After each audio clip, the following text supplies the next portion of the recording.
नमस्कार. मी हवामान अभ्यासक योगेश आपलं सर्व शेतकरी बांधवांचं स्वागत करतो. आज 19 ऑगस्ट 2026 संध्याकाळचे 8:15 वाजले. शेतकरी बांधवांनो, आपण ऐकतोय अल निनो सक्रिय झालेला आहे. त्यानंतर महाराष्ट्रावर आता याचा काय परिणाम असणार आहे, ऑगस्टमध्ये पाऊस कसा असेल, त्यानंतर आता काही भागामध्ये पाऊस असणारच आहे, परंतु असे काही भाग आहे ज्यामध्ये दुष्काळसदृश परिस्थिती देखील तयार होण्याची शक्यता शेतकरी बांधवांना असणार आहे. तेही भाग कुठले असणार आहे हे आपण सांगणार आहे. त्यानंतर थोड्याफार प्रमाणात आपण काय उपाययोजना करू शकतो, ज्याने सध्या पिकांची परिस्थिती खूप वाईट काही भागात सुरुवात झालेली आहे, त्यावरही आपण थोड्याफार प्रमाणात बोलणारच आहे. तर शेतकरी बांधवांनो, व्हिडिओ अगदी शॉर्ट असणार आहे, त्यामुळे व्हिडिओ शेवटपर्यंत बघा. जे काही शेतकरी बांधव सुरुवातीपासून आपल्याशी जोडलेले आहेत त्या सर्व शेतकरी बांधवांना माहीत आहे, आपण आपल्या पाठीमागच्या व्हिडिओवर कमेंटही बघू शकता. त्याही वेळेस शेतकरी बांधवांना आपण सांगत होतो, जो काही अल निनो असणार आहे तो पुढेही त्याची शक्यता असणारच आहे, म्हणजे आपल्या महाराष्ट्रावर त्याचा परिणाम होण्याची शक्यता आहे.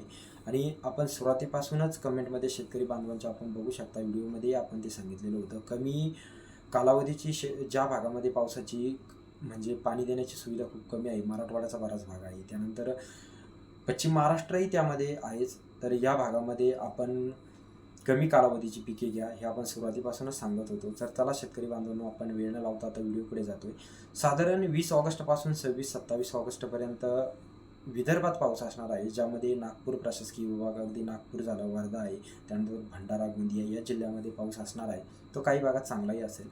त्यानंतर अमरावती प्रशासकीय विभागातील अमरावती, अकोला या भागात थोड्याफार प्रमाणात 24-25 दरम्यान शक्यता तयार होणार आहे. या भागात थोड्याफार प्रमाणात पाऊस असणार आहे, परंतु बाकी जे काही मराठवाडा झालं, त्यानंतर पश्चिम महाराष्ट्र आहे, या भागामध्ये बऱ्याच दिवस शेतकरी बांधवांनो पावसाचा तुटवडा असणार आहे. म्हणजे जवळजवळ ऑगस्टमध्ये चांगल्या स्वरूपाचा पाऊस तर या भागामध्ये असण्याची खूपच कमी शक्यता आहे. त्यामुळे येथील जे काही या भागातील शेतकरी आहे, आता या भागामध्ये पश्चिम महाराष्ट्र बऱ्याच भागामध्ये पाणी देण्याची शेतकरी बांधवांकडे सुविधा आहे.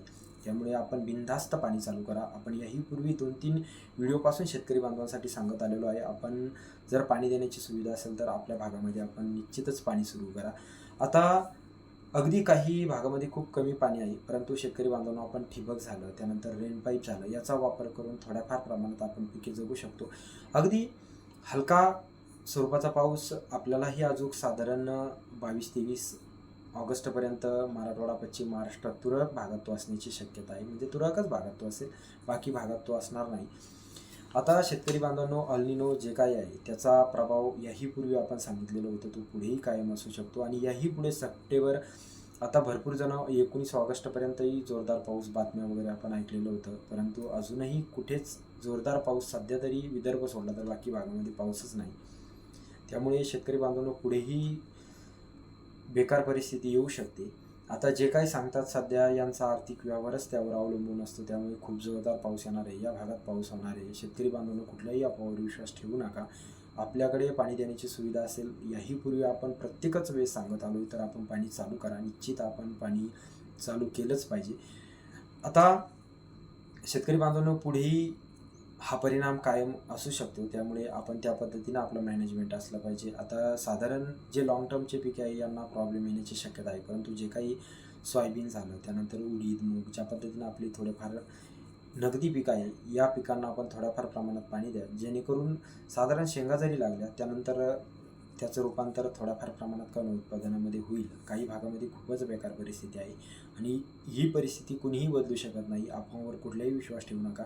सप्टेंबरमध्ये चांगला पाऊस येऊ शकतो, परंतु तो साधारण सप्टेंबरच्या दुसऱ्या आठवड्यापासून त्याचे चान्सेस असू शकते. तोपर्यंत पाऊस सध्या कुठलीही सिस्टम, अरबी समुद्र म्हणा किंवा बंगालचा उपसागर आहे, या भागात कुठल्याही प्रकारचं सिस्टम सध्या कुठेही तयार होण्याचे चान्सेस सध्या तरी नाही. त्यानंतर ते तयार होऊ शकतात, परंतु सध्या असणार नाही. त्यामुळे सर्व शेतकरी बांधवांनी हा सर्वच अंदाज लक्षात घ्या. शेतकरी बांधवांनो, आपल्याला व्हिडिओ कसा वाटला निश्चित आपल्या कमेंट कळवा. आता भेटूया आपल्या पुढच्या व्हिडिओमध्ये. तोपर्यंत धन्यवाद.